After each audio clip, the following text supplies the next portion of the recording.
Okay, children, continuing ahead with chapter 14. First, I would like to discuss the few questions which I had sent. First question is, explain the terms lithosphere, atmosphere, biosphere and hydrosphere. ये चारों की definitions जो हैं आपको I think you would have already marked page 189 पे. What are these resources on earth? इसमें ये सारी चारों की definitions हैं.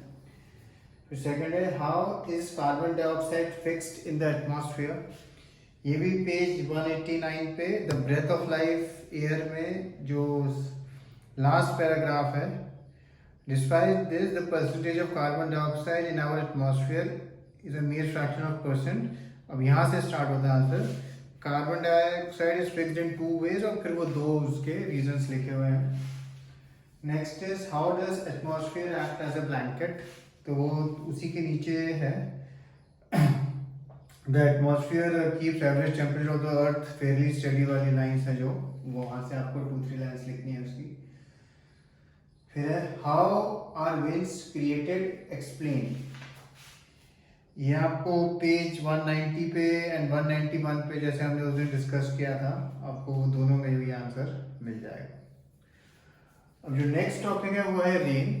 अच्छा इसमें ना एक आपको जरा टॉपिक स्टार्ट करने से पहले एक जरा लाइंस जरा चेंज करनी है. वो है पेज 191 पे. पेज 191 पे जो सबसे नीचे एक पैरा है उसके जस्ट ऊपर लिखा हुआ है, मैं पढ़ रहा हूँ. This condensation of water is facilitated if some particles act as a nucleus for these drops to form around. उसके बाद फिर एक लाइन लिखी है Normally, dust and other suspended particles in the air perform this function. ये जो line है ना normally से लेके and this function इसको कट कर देना और इसकी जगह क्या लाइन लिखनी है. हम saying now water vapors condense over them and these produces clouds. ठीक है, अगेन मैं रिपीट कर रहा हूँ.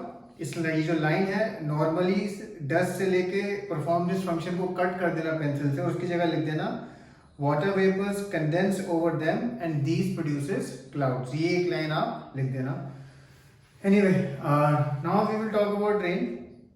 As you know, life forms जब water होता है where in any environment, like for example in desert environment there is very less water, but if you go to tropical forest when a lot of water is there because of rains, so whenever water is there and it is there in abundant quantity, then you will have lots of life forms. Okay. And how do rains form? We'll just read about that. When water bodies are heated during the day, a large amount of water evaporates and goes into the air. Some amount of water vapor also gets into atmosphere because of various biological activities. This air also gets heated. The hot air rises up carrying water vapor with it. As the air rises, it expands and cools. This cooling causes water vapor in the air to condense in the form of tiny droplets. This condensation of water is facilitated if some particles could act as the nucleus for these drops to form around. Water vapors condense over them and these produces clouds. Once the water droplets are formed, they grow bigger by the condensation of these water droplets, and when the drops have grown big and heavy, they fall down in the form of rain. So basically that is the process how rains are formed. Now another aspect of modern aspect of living is air pollution. Okay? You would have observed it in various forms. Nowadays, if you remember, if you see the news during this Diwali festival, a lot of governments have banned the burning of firecrackers because of course, COVID situation, because of air pollution also. And air pollution, apart from that, is of course caused by various vehicles which we use. Earlier in one house, there used to be one 4-wheeler and more other 2-wheelers. Now, if you see in almost most of the households, you will have 2-3 cars, you know. And then of course apart from that the number of airplanes have also jumped up. The amount of a normal jumbo jet the fuel it uses throughout the whole year, it causes pollution in the upper layers of the atmosphere. Apart from that, of course, you have various industries, factories which produce a lot of emissions. Although all of them are being controlled, but still because the way the human population is growing, we can only control so much. The garbage dumps which are there in every major city in India, you will see when they burn, and because they have to burn that garbage because there is no space to keep that garbage. So when they burn it again, it causes pollution. And of course, when we use fossil fuels like coal, then also a lot of pollution is there.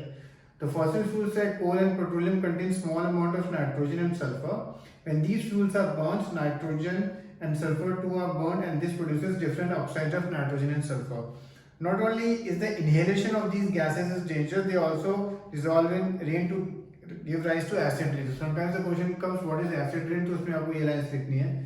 The combustion of fossil fuels also increases the amount of suspended particles in air. These suspended particles could be unburned carbon particles or substances called hydrocarbons. Presence of high levels of all these pollutants cause visibility to be lowered, especially in cold weather when water also condenses out of air. This is known as smog and is a visible indication of air pollution. Studies have shown that regularly breathing air that contains any of these substances increases incidence of allergies, cancer, and heart diseases. An increase in the content of these harmful substances in air is called air pollution. Okay. So, this air pollution वाला paragraph में आपको लिखना इनको दूँगा, write a note on air pollution or something. So, just write 4-5 points. Okay. That way you will be able to remember it easily also. And then whenever you write things in points, ना जैसे water pollution, air pollution, then it is easier for the examiner to give the marks, and it is easier for you to learn also. Now, as I just talked about water, water is a wonder liquid, and the reason it is a wonder liquid because it enhances the life, the number of life species in any given area. Suppose if you have a patch of land in which there is no water, and if you have a patch of land in which you have water, you will always find more life forms where water is there. Now, as you know, on Earth, water is mainly available in two forms. One is, of course, in the seas, which is salty, and the other is, of course, fresh water. Fresh water is also available in a variety of places. We'll just read about this. Fresh water, most of the water on the Earth's surface is found in seas and oceans and is saline. Saline, that is, it has salt. Fresh water is found in frozen ice caps of the two poles, on snow-covered mountains. The underground water and water in rivers, lakes, and ponds is also fresh. However, the availability of fresh water varies from place to place. Practically every summer, most places have to face shortage of water. And in rural areas where water systems have not been installed, people are forced to spend considerable amounts of time in fetching water from far away sources. They have to walk large distances. And in cities also, because the way the constructions is going of many flats and buildings, many times you have to order water tankers. Water tankers come and then they fill up your household water tank. Okay. But why is water so necessary? All cellular processes take place in water medium. All the reactions that take place within our body and within the cells occur between substances that are dissolved in water. Substances are also transported from one part of the body to the other part in a dissolved form. Hence, organisms need to maintain a level of water within their bodies in order to stay alive. In fact, you must have heard the term dehydration sometimes, especially in terms of sports. When you see your cricketers playing cricket, they keep on continuously drinking water to maintain the level of water which they perspire out. Similarly, if you go for running or any strenuous activity, especially in sunlight, then it is advised that you drink large amounts of water. So I will be sending you questions till this topic. In fact, one more topic I would like to cover, which is water pollution. Okay. Now, as you know, water pollution, one of the most common contributors, of course, we the humans. In many, especially in the big cities, some big cities will have some kind of sewage plants. Sewage plants are basically all the material which we flush it down to through our toilets, but in most of the smaller cities, that all the refuse and all that sewage goes directly into the river, and this causes a lot of pollution. It causes many kind of diseases also. And there is another way in which we can cause water pollution, that is by changing the temperature. You know, the paper which we write on, okay, the books, the notebooks, all the paper that we write on is made in factories, and in that factory they have to use a lot of water. And what they do is, when they use the water, they take the water from the river. It is at suppose 10 degrees centigrade, yeah, so 20 degrees centigrade, and when they use the water to cool their machines, to spray it on them, and then when that water returns back to the river, then its temperature is increased. Suppose पहले 20 degree था तो अब 60 degree होगा. Can you imagine does that impact have on the various life forms on which are living? Suppose आप अभी यहाँ घर पे रह रहे हो, अभी 30 डिग्री टेम्परेचर है और एकदम से कुछ हो 90 डिग्री हो गया. So it creates a lot of disturbance, because उनके normal life cycles are disrupted. Page 194 पे काफी क्लियरली ये पॉइंट्स लिखे हुए हैं.